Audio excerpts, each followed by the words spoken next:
Hello and welcome to Practical Inclusion on this last Tuesday in August.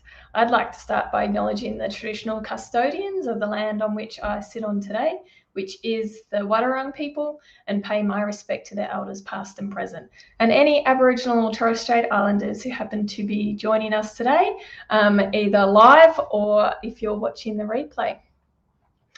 I had a guest pull out at the last minute for this week's LinkedIn Live, and I figured, well, why not? I'll jump on and I've got a few things to say. It kind of this morning felt like this might become a little bit ranty because I felt a little bit ranty this morning, but I think I've managed to calm myself down and I have just got some topics to talk to you about. So if I do kind of start to get on my soapbox a little, you'll just have to bear with me.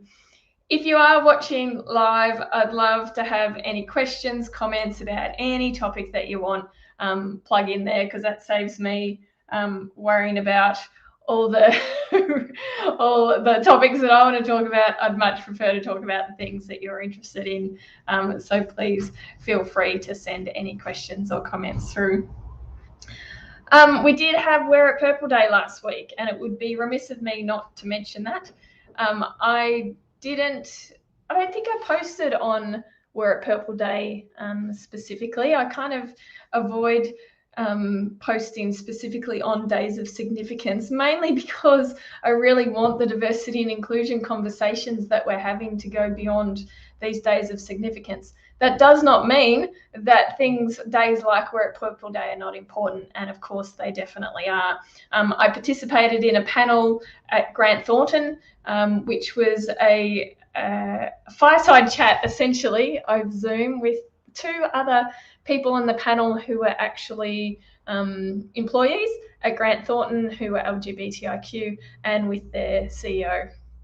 And it was a fantastic experience and a really great conversation, and so great to see the CEO spend his time having a discussion around LGBTI inclusion, and you can see that he was genuine and engaged with the topic. And that's been a little bit of a flavour of issues that have weaved their way through my work recently, has been that engagement of the senior leader and the power of senior leaders. And there was, for those of you who have had something to do with AWISE, the Australian Workplace Equality Index process around LGBTI inclusion, one of the things they do is they ask that your CEO or head person, whoever they might be, have actually communicated to their staff the things that you're doing around LGBTI inclusion and the position that they take. And I think that's something that sometimes seems a little, I guess some people see it occasionally as being tokenistic. You know, the leader can say whatever they want and write an email, who reads it, or they can speak at their town hall or at a staff meeting. That's not really creating change. It's not creating massive, amazing change, but it's definitely an important thing to do. And I think if you are a leader of an organisation currently, or you have access to your leader, getting them to send some really strong communications around their position on LGBTI inclusion and what they expect of the organisation is hugely important, and really can set the tone for an organisation. You know, a lot of the research I'm doing currently is around how we create social norms that are inclusive, right? Like, one of the things we really want to do in an organisation is create an environment where it's the norm to be inclusive, be proactively inclusive, as opposed to being the opposite of that. And to actually do that, we know that there are so many levers we need to pull. There's so many different things we need to tackle to create that truly inclusive environment. And I think very strong, loud messages from the top is just one of those levers that we need to pull. So we can't assume that it's going to fix everything, but we also have to make sure we still do it because it's still important. So maybe that's just an action that you can take post Wear It Purple Day to make sure that the learnings and the conversations continue, and that we actually are working on inclusion every day of the calendar year and not just on these days of significance. One of the key topics that came up that I was asked about that always comes up very regularly is the use of pronouns. And I think the message that's perhaps not getting out there as much as it could be, and we need to speak louder and more about this, is that if you are cisgendered, that is, if your gender aligns with the sex you're assigned at birth, and if you introduce yourself with your pronouns, you are not doing that so that I know what your pronouns are. You are doing that so that you create a space of inclusion. You are letting somebody know, if you introduce yourself with your pronouns, you are letting somebody know that you are a safe space, that you understand that there are more than two genders and that gender shouldn't be assumed based on appearance. And so just by using that, that small little sign of inclusion, you can really create such a sense of, you can create that inclusive environment for somebody. And I think that's true beyond gender diversity. So I think if you're LGBTIQ, and I won't speak for all people LGBTIQ, but I certainly hear from a lot of people that even if they're cisgender, but they're gay, they still feel much more comfortable when somebody uses their pronouns on their Zoom profile or when they actually meet them in person, because they know that they've done a little bit of work to understand the community and understand what can create inclusion. So if you're not already doing it, most social platforms now have an ability to stick your pronouns on there. Don't just do that if you're gender diverse. Do that if you're cisgender. That's how we start breaking down stereotypes and expectations. We actually start changing the norms. And if the norm becomes needing to actually voice your pronouns or create space for them, then I think that would be a great thing. Of course, for me, utopia is when we don't use gendered language, when we really stop making assumptions about people's gender, and then maybe one day we wouldn't need to be so visible and proactive with our pronouns, because people would understand that we need to assume that we don't know somebody's gender first. The amount of times I come into a meeting, I meet people for the first time, they write about me, they're using she, her pronouns. Now, I totally get that. It's only recent that I've changed my pronouns, and personally, I don't find it offensive. I get offended when I get called a girl, and I get offended when I get called a lady. But if somebody uses the wrong pronouns for me, I don't find that offensive. But how much of a more powerful message if they just didn't make that assumption in the first place and use my name. We don't need to be using pronouns and gender in our language most of the time. Thanks, Tim. He's just changed his pronouns on his Zoom profile. Fantastic. For some reason, my Zoom keeps resetting me every time I go out. So every time I go in, I have to add the pronouns again. Hopefully yours will stay there for you. You might have better luck with it than me, but that's great. We've seen some action. Now, I did want to talk about the Gender Equality Act. For those of you who are in Victoria, you'll be aware potentially that there is a Gender Equality Act, and it's requiring organisations, public service organisations, to conduct a workplace audit around gender, and also then create a gender equality action plan. And these plans need to be done by the end of the year. This is a really fascinating process. It builds on some other accreditation process and programs that we've seen across the country and in other countries. Sage Athena Swan is one that has clearly informed this particular act, which is the one that is applied to the university sector, that looks at the gender equity with regards to STEM, science, technology, engineering, maths, and medicine. It also draws upon some of WGEA, the Workplace Gender Equality Agency, work and data collection processes. I have a few issues with the way this particular process is running. I also see some real positives coming out of it. I'm currently working with 4 clients to do their audits, to review the survey data that they've collected, and to create some recommendations for change and to inform their action plans. There's a few little things that I thought I'd like to pull out and highlight, particularly on what is Equal Pay Day today. So today is that day that they say, Women could stop working because they're not actually getting paid for the rest of the year, unlike their male counterparts. It's a bit of a gimmick, but it kind of highlights the point that there is still a gender pay gap in this country. So the Gender Equality Act does require you to really look at your pay gap. And one of my biggest concerns is that most organisations aren't seeking expert opinions on their pay gaps or on any of the audit data, and therefore perhaps aren't seeing what's there, seeing the true information, what underlies the numbers that are coming up for them.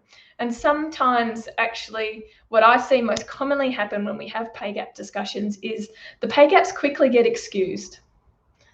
So a pay gap might sit at 7 or 8%.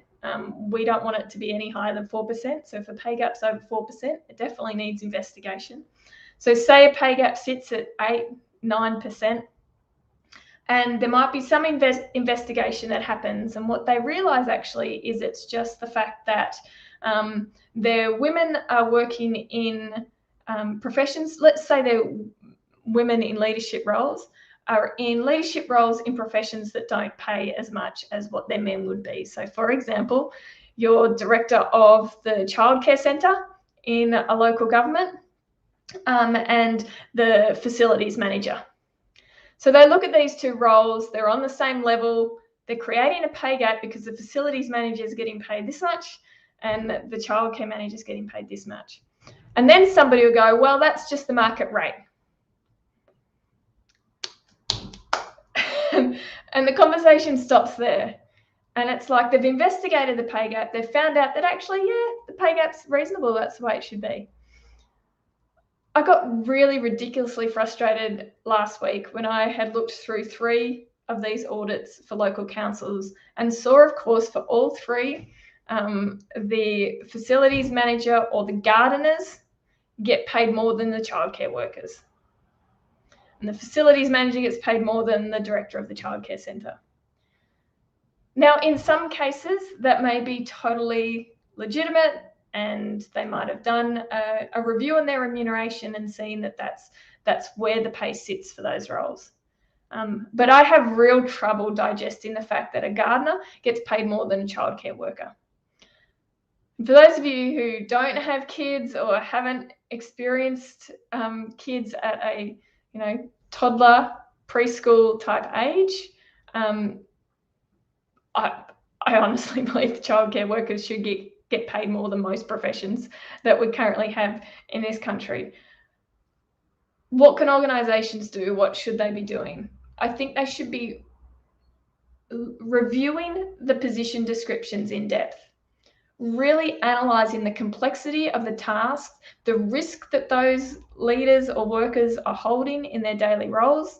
And right now, during COVID, I think that's significantly different. What the responsibilities are of the role, what you expect of the incumbent, what are they doing? Proper review of the remuneration of those roles, not setting remuneration based on just market forces. Because we know that traditionally female-dominated disciplines and roles absolutely attract less pay, lower salaries than male-dominated roles. And research has shown us that as men move into female-dominated disciplines and professions, we see the remuneration rates rise. This is a gendered impact on remuneration. We can explain it away all we like, but the fact is this is all delivered by gender. We know that we don't pay our childcare workers enough. We don't pay anybody who performs a caring role. We're not recognising the complexity and the risks involved in that role and the expertise and level of skill that's required to do those roles effectively. We're not remunerating them at the level that they should be. So what should a local government do?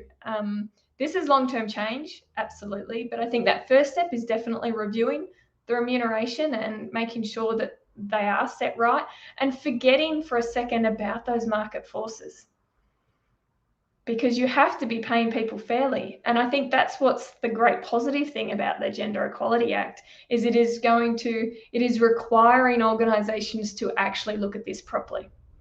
And over time, this will be measured, and what's measured can be managed. And I think there's going to be some significant pressure placed on these organisations to ensure that they do have pay equity. And to me, that's how we really look to achieve pay equity, is doing those proper analysis of the roles. So that's definitely me on my soapbox. That got me incredibly frustrated last week. But I just have to shift that frustration into hope, because we are measuring this, so that means we can manage it and we can start to shift the game a little bit, hopefully.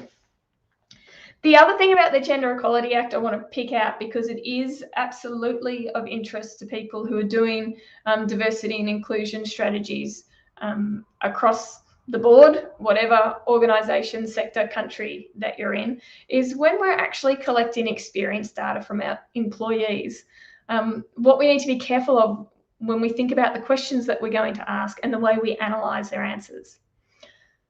One of the questions that is really common in these diversity and inclusion surveys is around, I think the question is something like, I believe there is a positive culture for people with disability in our organisation. Got the wording slightly wrong, but there's questions that are being used that are around that idea, and they ask the same question for people who are LGBTIQ, Aboriginal and Torres Strait Islanders, people of different cultural backgrounds. Now, I want to challenge that, because I have thought about this for weeks now, and I cannot understand the value in asking the majority of people in your organisation whether they see there is a positive culture for a minority group within their organisation. Now, there's absolute value if you cut this data and you're only interested in whether people with disability see that there is a positive culture for them in the organisation. That is a data point that we absolutely want to know. That's the basis of D&I surveys, is understanding the experience of people in those minority groups. But asking the general population if they think there's a positive culture, sure, I understand the arguments to get some kind of heat map, to go, well, they're people, they're in the organisation, they know if they're hearing conversations that are supportive of employing people with disability or not, of giving them stretch opportunities or not. They hear the conversations and they have an awareness of the culture. Potentially some, right? Some people in majority groups or in privileged groups will be aware of what's going on in the organisation. Many won't. And so how do you really understand that when you're cutting or analysing that data? But for me, when you collect data points, the purpose of collecting data is to then track it over time and see whether you see an increase or a decrease in whatever measure that you're using. So let's say, for example, that 60% of people at your local council who work in your local council think that there is a positive culture for people with disability. And so you go, well, 40% don't, so there's probably an issue here. You might start to try and introduce some actions. You might not, who knows, whatever. 3 years' time, you see that that has increased to 80%. Do you then cheer and you know, throw streamers and give yourself a pat on the back for increasing that? Well, you could, but that doesn't actually relate to the experience that people with disability are having. That's not actually going to tell you whether you've improved the experience for people who actually have the disability. That's just going to tell you if the majority of people think that the dial has moved. So you could have done some things that are really positive. Let's think about LGBTI inclusion. So you introduced some Wear It Purple Day celebrations and Ida Hobbit Day, and you've got rainbow lanyards. And so the majority in the organisation say, yeah, we've got a positive culture now for LGBTI people. I'm an ally, I'm wearing my lanyard, everybody else is too. That doesn't necessarily translate to the experience that people who are LGBTI are having. If they say, yes, I've seen an improvement, great, then you can give yourself a pat on the back. But if they don't, I'm not sure what you're measuring. So sorry to go into that kind of nitty-gritty detail, but this is something that I see very often around research. I quite often get organisations coming to me and they've had a survey that they've done and they're looking for me to provide some analysis or insight. And those questions to me are of no value, because I want to understand what the people who are actually have lived experience of being in a minority group or being marginalized. I want to understand what their experience is, what they see as the barriers to their career progression or to their job satisfaction. And I want to work on those things to improve that for them. And the response is quite often, well, we didn't get enough people who are LGBTI answer our survey, or we didn't get enough Aboriginal and Torres Strait Islander people to answer our survey. Well, then you didn't get the data from the survey, and you need to do something else to find that data. And so first you might need to do some work around your demographics and understand the diversity in your organisation, because maybe those people didn't feel like they could belong in your organisation, so they never applied to you in the first place, so they don't exist. Or they exist, but they don't feel culturally safe or psychologically safe to actually put their hand up and say, I'm here and this is my experience. So I think you need to drill in deeper there and take a next step if you don't get the data you need from your survey. Tim's got some comments here. I'm going to put up on the screen. I know that the gender equality action plans need to be made public. Do you know if they're required to take input on it after they produce it? No, I'm not sure what the process is past that. I've had my head down in the analysis and the data and haven't had a chance to really look up. I know they don't have to do these workplace audits again for 4 years. So there's quite a gap between this audit and the next one. And so they have to be, I believe, working on their action plans in that period of time, and I think providing a report on the progress against the plans. But Tim, I'll have to take that on notice because I don't know fully the answer to that. And yes, there is a question in these surveys that ask if there is a positive culture for people who are Aboriginal and Torres Strait Islanders. And by essence, if we're looking at percentage of respondents, most of the respondents are white, Tim. So that's what the question's asking, which, yeah, I find a little unpalatable. So that's my 2 cents on it. But I'm sure there are people who have a little bit more in-depth knowledge about this and have seen that question be useful or used in a useful way. So I'd certainly be interested in hearing people's thoughts. Now, before I wrap up today, I did want to talk a little bit about some of the things that I've been doing and some of the ways you can engage with my business. One of the things that I'm always talking about on these lives is the Diversity and Inclusion Network, of which Tim is a member, and many of you watching in today are as well. It's essentially a place to talk about these types of things. So this conversation that I'm having today, we just do lots of that. We're really unpicking diversity and inclusion from a practical professional perspective. Do you need to be working in diversity and inclusion to participate and be of value in those conversations? Not at all. This is for people who are perhaps have aspirations to work in the inclusion space or volunteer in the inclusion space. Yes, we're predominantly focused on inclusion in the workplace, but we have people from a whole range of different sectors who have gotten involved. And so there's conversations that go beyond that as well, for sure. And we are absolutely keen to keep increasing the diversity of the group because we are leaning on each other's lived and professional experience to improve our practice and to really start to create change. So if you're interested in joining that network and you've got any questions about it, please reach out to me. But if you want to just go up and sign up, we meet on the third Thursday of every month for an hour. It's a really easy commitment. You don't have to show up. It's $97 for the entire year. So you can choose to come to one session in that year. You could choose to come to 3.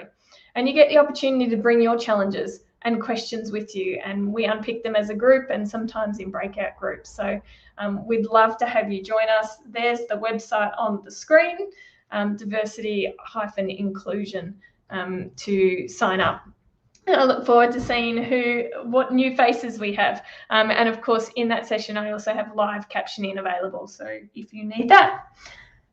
I released a blog last week. I had a podcast conversation with somebody, with Simon from Crew Talent Advisory, and that was a bunch of fun. as I said, we sat on the Wear It Purple panel for Grant Thornton. So there's a lot of information that I'm spewing out across different platforms, so please engage. You can go to my website. There's a whole bunch of blogs there if you want to read a bit more about my thoughts on some of the key topics around diversity and inclusion. And as always, please send through any topics or questions that you have, and we'll either address it in one of these lives or you'll see something pop up on the website to answer it. Get in touch if I can be at all of value to you. I've been running these types of sessions, but usually with a guest for some organisations. So the LinkedIn Lives have managed to transfer themselves into the corporate space. So Yarra City Council is one client. We're running 6 webinars for them where we're interviewing a guest, very similar to this format, and we're really starting to shift, go a bit deeper with the employees in terms of their level of understanding around inclusion, around better work practices, how they can create safe environments for people. And so if that's something that you think would be of value to your organisation, reach out, because obviously I just love them. This is what I really enjoy doing, making sure that we're having these deeper conversations about inclusion, and would be keen to talk to you about doing that within your organisation. Now that's the sales pitch. I hope that's bearable. I know Tim will let me know if it's not. Thanks, Marie, for reaching out. Nice to keep learning on what we can do to demonstrate inclusivity. Thanks, Bree. And I note the change in pronoun. Thank you, Marie. Yep, I've definitely using the they, them for the moment. And as I said, I don't get offended when people get it wrong, so please don't beat yourselves up if you do. But some people do, and it's not that they get offended, but it hurts. And I can totally understand and relate to that. So as I'm always saying to people, and it's a good note to end on today, is I'm always saying to people, it is your impact that is of importance, not your intent. You can be totally well-intentioned and be trying not to offend anyone, but you can still offend someone. That doesn't mean you shouldn't say anything and you should avoid people altogether, particularly for people of minority or marginalised groups. It just means you need to lean into the uncomfortableness of sometimes getting called out, because people are hopefully going to call you out and say, actually, I use they, them, or I'm not a girl. And it's your job not to get offended, not to get defensive, but to actually step into that and say, I'm sorry, correct yourself and move on, and next time do better. So I'll leave it on that note. Let's try not to get our defenses up when we are challenged about our language or our behaviour, and let's just take it as an opportunity to learn. I'll see you next week. We'll have a guest on the show for sure. Hopefully we've got somebody booked in, so we'll see you then. And as I said, please reach out if you have any questions for me. Enjoy your day.